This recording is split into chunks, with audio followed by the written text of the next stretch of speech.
السلام علیکم پیارے دوستو، زلفی نالج لینڈ ورلڈ میں خوش آمدید۔ سلطان صلاح الدین ایوبی رحمۃ اللہ علیہ اس تحریری یقین دہانی کے بعد سلطان سیف الدین غازی نے مادرین کے علاقے واپس کر دیے اور اپنے دارالحکومت موصل کی طرف روانہ ہوا۔ راستے میں سلطان کو بخار آیا جس میں لہجہ بہ لہجہ شدت آتی چلی گئی۔ درباری طبیبوں نے اپنی تشخیص کے مطابق بہترین دوائیں تجویز کی مگر ہر دوا بے اثر ثابت ہوئی۔ سلطان سیف الدین غازی بڑی مشکل سے موصل پہنچا اور تیسرے دن انتقال کر گیا۔ سلطان عماد الدین زنگی کے تیسرے بیٹے قطب الدین مودود نے فوری طور پر اپنی تخت نشینی کا اعلان کر دیا۔ اسے وزیر اعظم جمال الدین اور قلعہ دار زین الدین کی حمایت حاصل تھی مگر سلطان سیف الدین غازی کے دوسرے عمرہ قطب الدین کے حق میں نہیں تھے۔ انہوں نے فوری طور پر دو برق رفتار قاصدوں کو سلطان نور الدین محمود زنگی کی خدمت میں یہ پیغام دے کر بھیجا کہ موصل کی حکومت پر ان کا حق ہے۔ انہوں نے فوری طور پر دو برق رفتار قاصدوں کو سلطان نور الدین محمود زنگی کی خدمت میں یہ پیغام دے کر بھیجا کہ موصل کی حکومت پر ان کا حق ہے۔ سلطان عادل اس وقت انطاکیہ پر حملے کی تیاری کر رہے تھے۔ بڑے بھائی کے انتقال کی خبر نے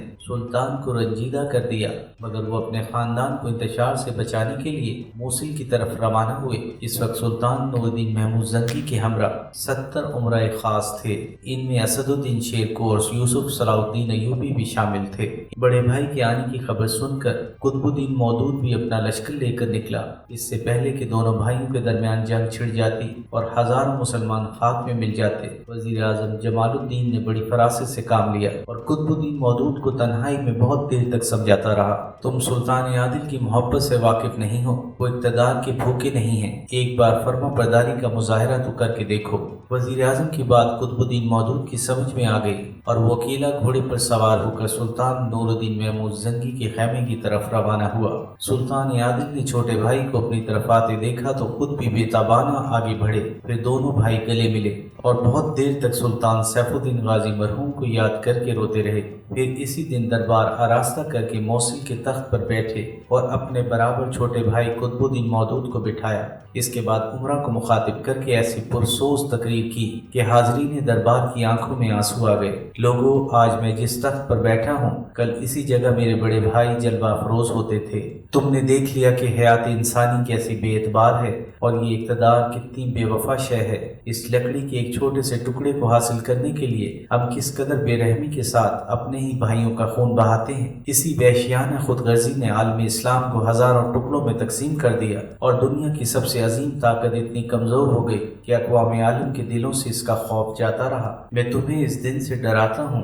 کہ تمہاری کثرت گناہ اور مسلسل نافرمانیوں کے سبب اللہ تمہاری طرف سے اپنی نظر کرم پھیر لے اور تم دنیا میں ذلیل و خوار ہو کر رہ جاؤ۔ اس کے ساتھ ہی میں اپنے چھوٹے بھائی قطب الدین مودود کو موصل کا امیر مقرر کرتا ہوں۔ اللہ اسے مخلوق خدا کی خدمت کرنے کی توفیق عطا فرمائے۔ اور میں ان عمرہ کا شکریہ ادا کرتا ہوں کہ جنہوں نے دو بھائیوں کے درمیان صلح و صفائی کرا کے سرور کونین صلی اللہ علیہ وسلم کی سنت کو زندہ کیا۔ اللہ تم سب پر اپنی رحمتیں نازل کرے۔ پھر ایک ہفتے موصل میں قیام کرنے کے بعد سلطان نور الدین زنگی شام پہنچے اور دوبارہ انطاکیہ پر حملہ کرنے کی منصوبہ بندی کرنے لگے۔ اچانک انہیں ایک اور المناک خبر ملی۔ دمشق کے وزیر اعظم امیر معین الدین نے وفات پائی۔ اس کے مرتے ہی دمشق کے نااہل حکمراں امیر مجیر الدین نے حکومت کی باغ دوڑ سنبھال لی۔ امیر امین الدین اسلام کا درد رکھنے والا، دور اندیش اور انتہائی لائق منتظم تھا۔ اس کی موت نے دمشق کے گرد و نواح میں بسنے والے عیسائیوں کے حوصلے بلند کر دیے اور انہوں نے حران کے علاقے کو تباہ و برباد کرنا شروع کر دیا۔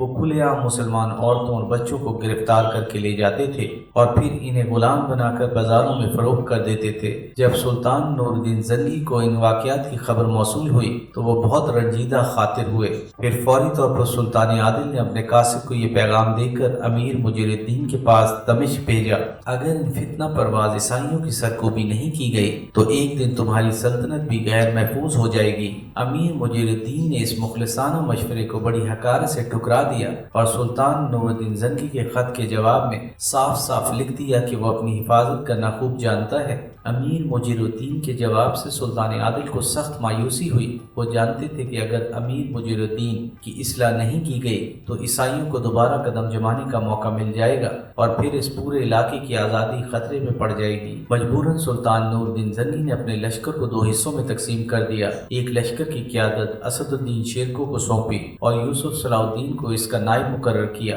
پھر یہ لشکر مفسد عیسائیوں کی سرکوبی کے لیے حران کی طرف روانہ ہوا۔ دوسرے لشکر کی قیادت خود سلطان نور الدین محمود زنگی کر رہے تھے، جس کا رخ دمشق کی طرف تھا۔